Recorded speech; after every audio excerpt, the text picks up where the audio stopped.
The Poem of the Man-God, the 3rd year of the public life.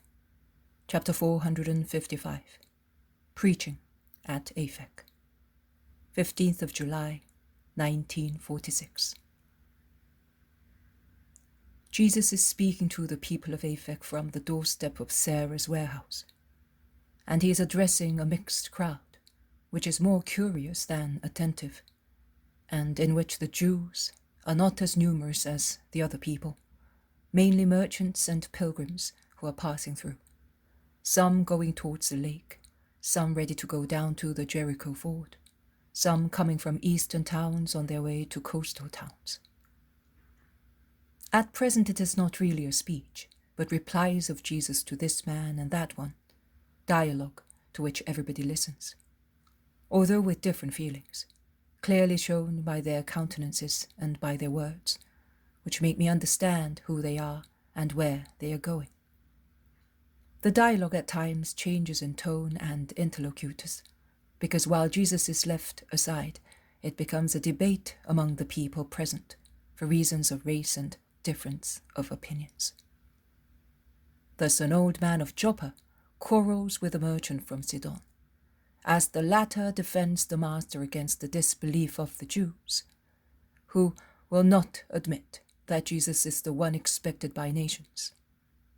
And there is a turmoil of questions from the Holy Scriptures, applied rightly or wrongly, confuted by a simple statement of the Syrophoenician who says, "I am not interested in those words, but I say that it is he, because I have seen his miracles and heard his words."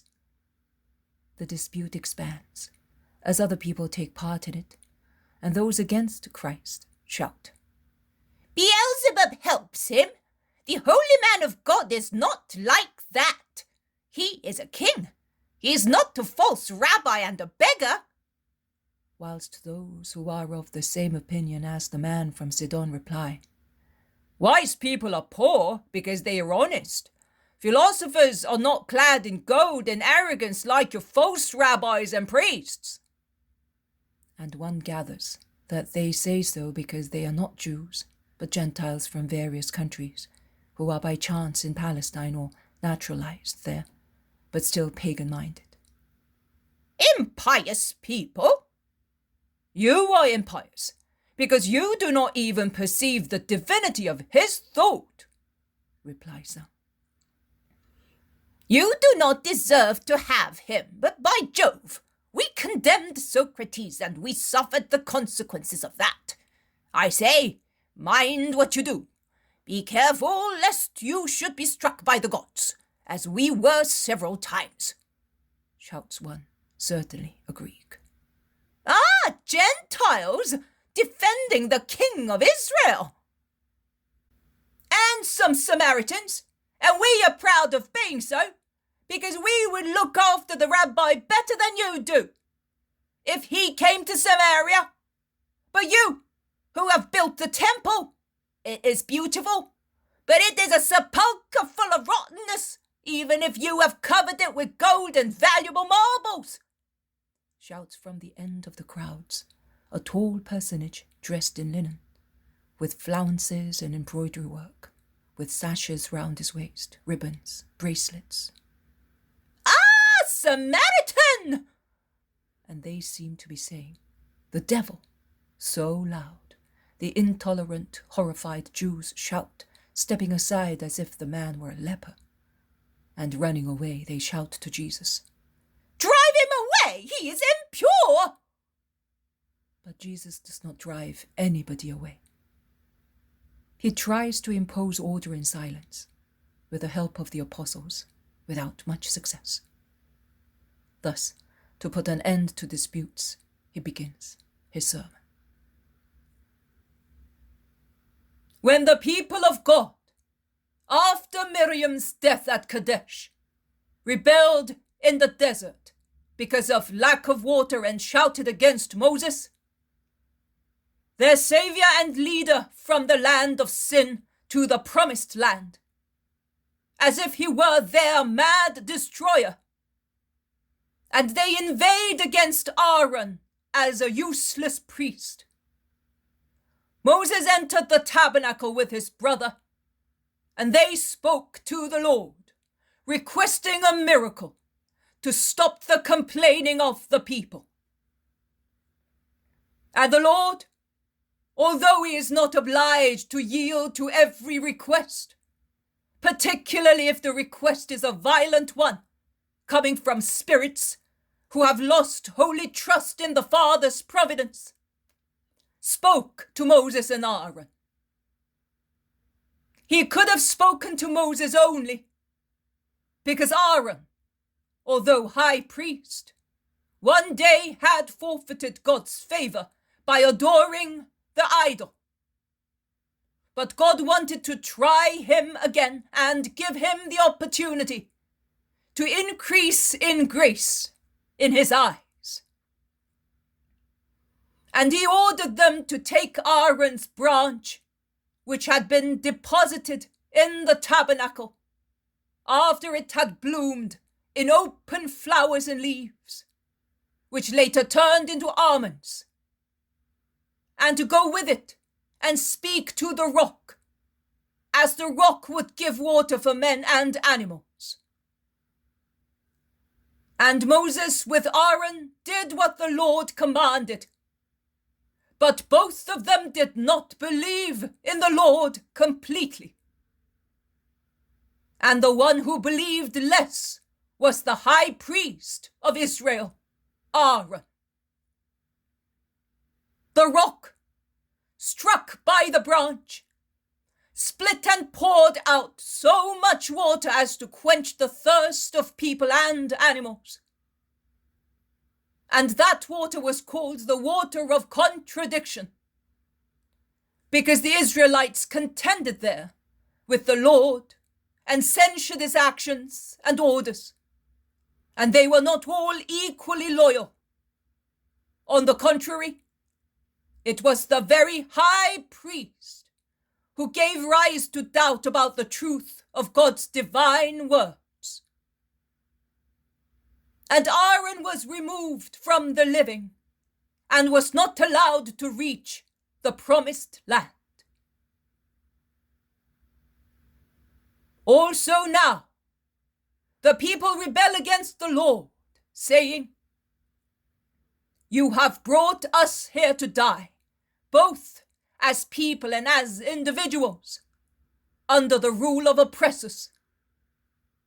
And they shout to me, "Make yourself our king and free us." But of which freedom are you speaking? Of what punishment?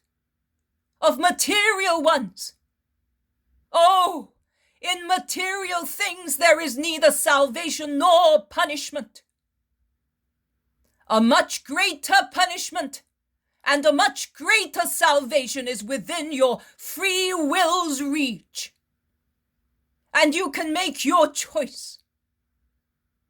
God allows you. I am saying this for the Israelites who are present here, for those who should be able to. Read the figures of the scriptures and understand them. But as I feel pity for my people whose spiritual king I am, I want to help you to understand at least one figure, so that it may assist you to realize who I am. The Most High said to Moses and Aaron, "Take the branch and speak to the rock, and streams of water will gush out to quench the thirst of the people, so that they may complain no longer."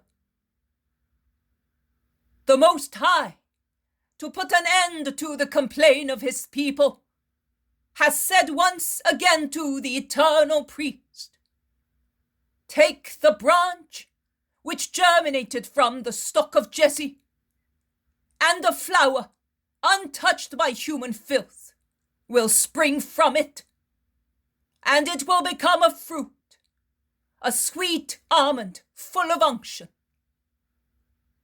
And with that almond of the root of Jesse, with its wonderful shoot, upon which the Spirit of the Lord will descend with its 7 gifts.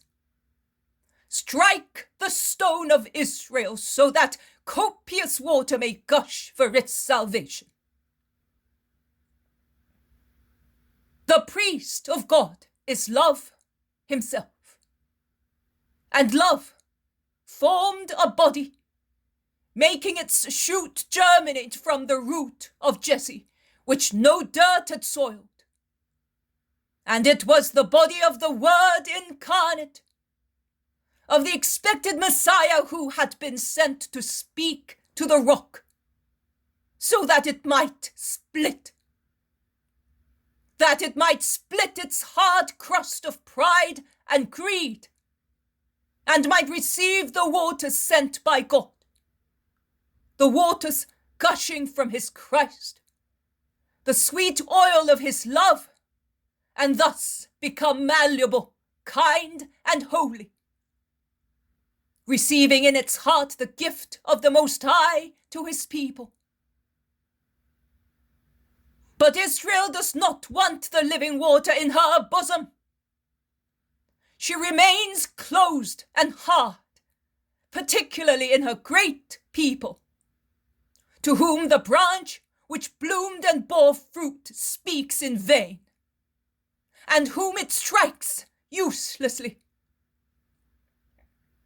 And I solemnly tell you that many who belong to this people will not enter the kingdom, whereas many who do not belong to it will enter it, because they will believe what the priests of Israel refused to believe. That is why I am among you like a sign of contradiction, and you will be judged according to the manner in which you have understood me. To the others who do not belong to Israel, I say, the house of God, lost by the children of his people, is open to those seeking light. Come, follow me. If I am placed as a sign of contradiction, I am placed also as a sign for all nations, and those who love me will be saved. You love foreigners more than you love us. If you evangelized us, we would end up by loving you. But you were everywhere except in Judea, says a Judean, moved by Jesus' words. I will come down to Judea as well, and I will stop there for a long time. But that will not change the stones in the hearts of many. They will not even change when the blood will fall upon them. You are the head of a synagogue, are you not? Yes, I am. How did you know? I know. Well, you can thus understand what I am saying. The blood must not fall on the stone, it is a sin. You will pour the blood on the stone with joy, that it may remain there. And the stone on which the blood of the true Lamb will be poured will seem a trophy of victory to you. Then the day will come when you will understand.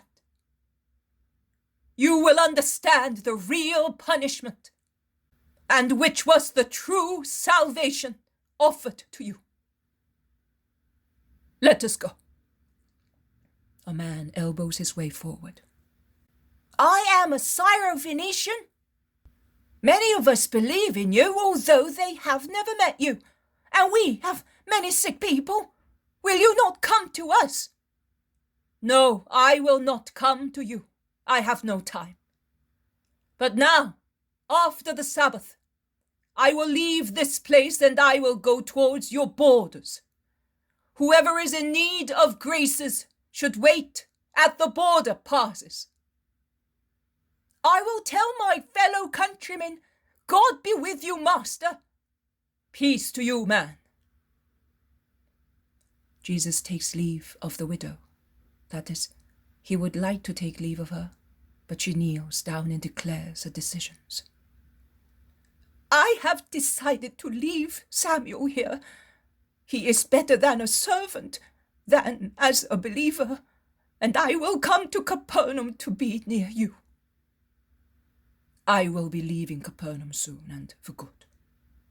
But you have good disciples there. That is true. That is my decision. I will thus prove to you that I can become detached from riches and love with justice. I will use the money which accumulates here for your poor people, and I will consider the boy as the first of the poor, if his mother wants to keep him, even if she does not love him. In the meantime, take this. And she offers a heavy purse to Jesus. May God bless you with his blessings, and with those of the people you assist. You have made much progress in a few hours. The woman blushes. She looks around, then she avows. It was not I who made so much progress. Your apostle taught me. That one over there, the one who is hiding behind the dark-haired young man. Simon Peter, the head of the apostles. So, what did he tell you? Oh, he spoke to me in such a simple manner, and so well. He humbled himself, he, the apostle, admitting that he also was like me, unfair in his desires. Oh, I cannot believe that. But he said that he strove to become good in order to deserve what he wanted, and that he strives more and more to become so, as he does not want to turn into evil the good that he has received. You know, the things said among ourselves, poor people, are understood better. Am I offending you, Lord? No. You are giving glory to God through your sincerity and your praises for my apostle. Do as he advised you, and may God be always with you who are tending to justice. He blesses her, and is the first to set out, going northwest, under green orchards, rustling in the wind, which has risen suddenly.